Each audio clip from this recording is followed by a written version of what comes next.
तो चलो भाई आप लोग को आज एक स्टोरी सुनाता हूँ जिससे आप लोग को बहुत कुछ क्लियर हो जाएगा कि आप अपनी ज़िंदगी में क्या कर रहे हो। और इस स्टोरी से आप लोग को ज़िंदगी में अपनी क्लैरिटी मिलेगी। एक बंदा था ए नाम का, एक बंदा था ओ नाम का। ठीक है, जो ए था वो ए और वो ओ दोनों भाई था। ठीक है, चचेरा भाई था। जो ए था वो हमेशा, देखो दोनों के पास पैसे भी सेम थे। ठीक है, ए और ए दोनों जो भाई था उसके दोनों के पैसे भी सेम थे, मतलब उसके दोनों के माँ बाप भी सेम पैसे कमाते थे, बस थोड़े बहुत अंतर था। ए जो व्यक्ति था ना, वो हमेशा दूसरों के बारे में सोचता रहता था। वो कभी इस घर को देखता, कभी उस घर को देखता, और उसके इन्वायरमेंट में ऐसे ऐसे दोस्त बने जो उसको हमेशा भटकाते। उसे बोलते कि चलना भाई आज ये पी के आते हैं, भांग पी के आते हैं। फिर उसे कोई बोलता कि चलना कुरकुरे खा के आते हैं। फिर उसे कोई बोलता चलना बार बार ये खा के आते, पिज़्ज़ा खा के आते हैं, बर्गर खा के आते हैं। ठीक है, ए के माँ बाप भी बहुत सपोर्टिव थे, ओ के माँ बाप भी बहुत सपोर्टिव थे, लेकिन अंतर ये था कि ए जो था ना वो दूसरों को देखता रहता। वो हमेशा उसकी रूटीन यही थी कि वो सुबह उठता, पढ़ता लिखता, स्कूल जाता, स्कूल में फ्रेंडशिप करता, बातें करता, लड़की के बारे में सोचता, फिर वापस घर आता, खेलने चले जाता, खेलता खेलता खेलता, फिर वापस आके फिर वही मोबाइल में लग जाता। लेकिन जो ओ था उसके माँ बाप स्ट्रिक्ट थे, उसके पापा बहुत ज़्यादा स्ट्रिक्ट थे। जो ओ था ना वो बचपन से ही मार खाता था, मतलब अपने पापा से मार खाता था। जैसे ही ओ के दिमाग में भी आया कि एक दिन चलो ना यार ये करके आते हैं, कुरकुरे 10 पैकेट लेके आते हैं, पार्टी करते हैं। और वो जैसे ही घर में पार्टी करने का सोचा, उसके माँ बाप ने, उसके पापा ने उसे बहुत डांटा और ज़ोर से उसे मारा, बहुत मतलब बहुत मारा उसे, समझ लो पटक के मारा। तो वो उस दिन के बाद से लेस कुरकुरे खाना ही भूल गया। ठीक है, अब वो जो था वो बहुत ही शांत बच्चा बनते गया, बहुत ही नम्र स्वभाव का बन गया, अपनी माँ बाप का इज्जत करने लगा वो। और जो उसके दोस्त हुआ करते थे, उसके पापा हर दिन उससे पूछा करते थे कि तेरे कैसे दोस्त हैं, चल दिखा, चल मिलवा अपने दोस्त से। तो स्कूल में वो अपने दोस्त से मिलवाता, और उसके पापा उसे बहुत सपोर्टिव करते थे। लेकिन ए के पापा भी सपोर्टिव थे, लेकिन ए के पापा जो क्या करते थे ना कि जाना मेरा बच्चा तो बहुत अच्छा है, ये जो करेगा करेगा, ये महान है, ये पक्का मेरे फैमिली का नाम रोशन करेगा। क्योंकि दोनों भाई थे, लेकिन एक की फैमिली जो पापा थे वो थोड़े से अलग थे। अब ए भी बड़ा हुआ धीरे धीरे, ओ भी बड़ा हुआ, ऐसा ऐसा रेज हुआ। अब जो ए था वो धीरे धीरे लड़की बाजी में उतरने लगा, मतलब कि उसे हर जगह पर एक होता है ना लड़की दिखाई देने लगी, वो लस्ट का शिकार हो चुका था। लेकिन जो ओ था उसके दिमाग में भी लस्ट आता था, लेकिन ओ सोचता कि मेरे पापा हमको पीटेंगे भाई अगर मैं ये सब चीज़ किया, और मेरे पापा ने मुझे देख लिया ये सब चीज़ करते हुए, तो मेरे पापा तो मुझे छोड़ने नहीं वाले हैं। इसीलिए वो एकदम शांत स्वभाव से बस जो उसे खाना मिलता वो खाते जाता, पढ़ता लिखता। और वो जो था उसके पापा ने उसे रूल किया, उसे वो एज ए डिक्टेटरशिप उसे चलाया, ओ को मैनेज किया, दोनों एक बच्चे थे। ठीक है, और ए जो था वो धीरे धीरे बड़ा होते गया और वो गलत संगति में पड़ गया। मतलब समझो कि वो अब दिन भर बाहर घूमने लगा। वो घर पे आके 1 घंटा पढ़ता था, उसका 1 घंटा पढ़ने में भी अब मन नहीं लग रहा था। अब उसके दिमाग में सिर्फ और सिर्फ गलत विचार चलते हुए रहे थे। जैसे ही वो कुछ पढ़ने जाता उसके दिमाग में गलत विचार आने लगते। जैसे ही वो एक वर्ड भी बुक की रीडिंग लगाता उसके दिमाग में गलत विचार आ जाते।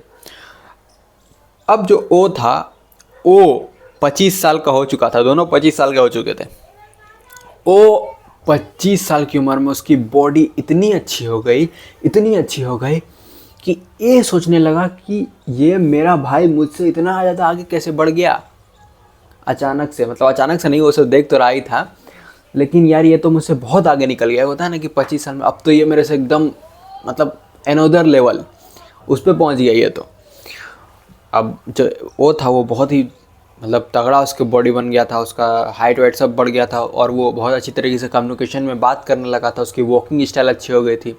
वो बहुत नम्र स्वभाव का, बहुत हम्बल हो गया था, अपनी माँ बाप का इज्जत करता था, अपने चाचा चाची का इज्जत करता था, किसी भी वुमेन की रिस्पेक्ट करता था, हर जगह पर जाता तो अच्छी तरीके से बात करता था। उसकी बोली व्यवहार में बहुत नम्रता आ गई, काइंडनेस आ गई, और वो अच्छी तरीके से स्माइल को यूज़ किया करता था।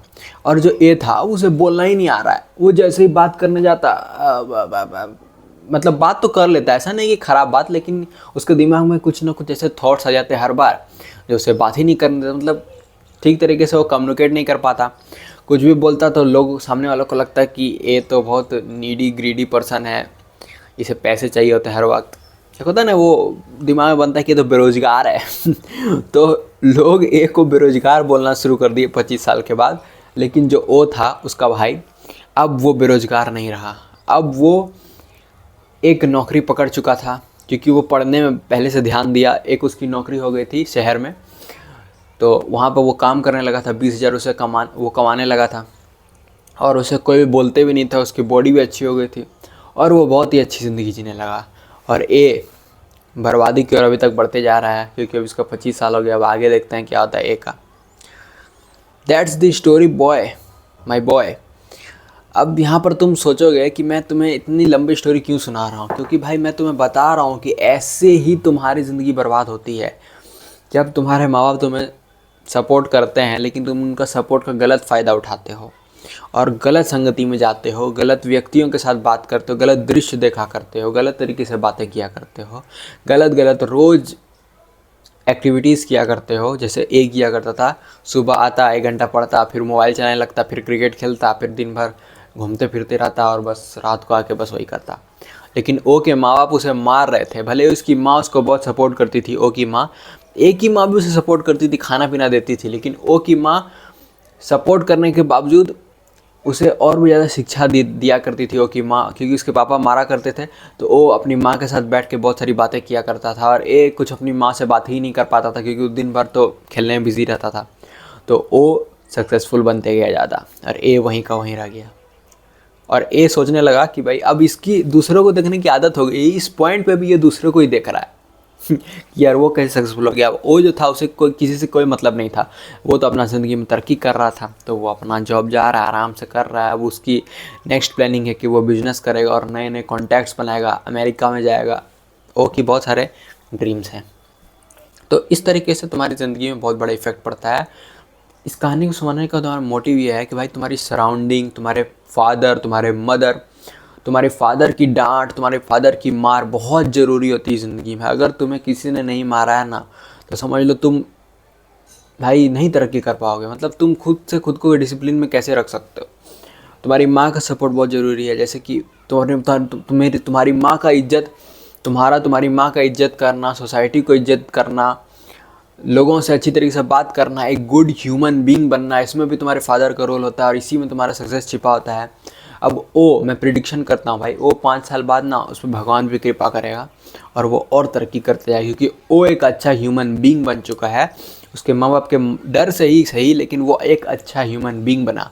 और को उसके माँ बाप ने बहुत छूट दी, हर चीज़ में सपोर्ट किया, लेकिन फिर भी सक्सेसफुल नहीं बन पाया, क्योंकि भाई उसे ऐसा लगने लगा कि भाई मैं ही राजा हूँ। पता नहीं उसे क्या लगने लगा, ये तुम लोग मुझे बताना कमेंट में कि सक्सेसफुल क्यों नहीं बना। शायद मेरे हिसाब से तो यही रीज़न है कि उसके पापा उसे डर नहीं सिखाए, वो हमेशा खुला घूमते रहा। और दूसरा रीज़न, उसकी संगति अच्छी नहीं थी, वो एक गुड ह्यूमन बीइंग नहीं बन पाया। वो हमेशा बचपन से एक हम्बल और एक गुड ह्यूमन बीइंग बन के रहा, इसीलिए वो आगे जाके सक्सेसफुल बन गया। तो मुझे तो लगता है कि के सक्सेसफुल होने का रीज़न यही है।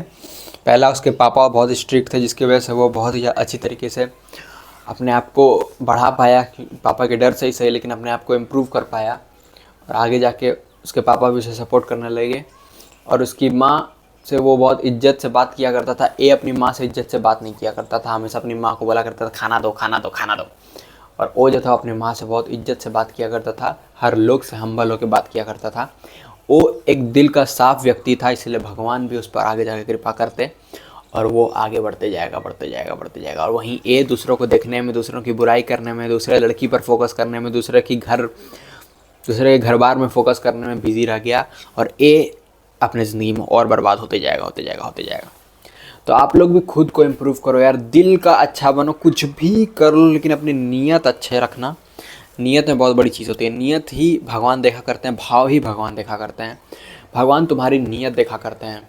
बख्श देता है खुदा जिसकी किस्मत ख़राब होती है, वो हरगिज़ नहीं बख्शे जाते जिसकी नीयत ख़राब होती है। सुन लिया?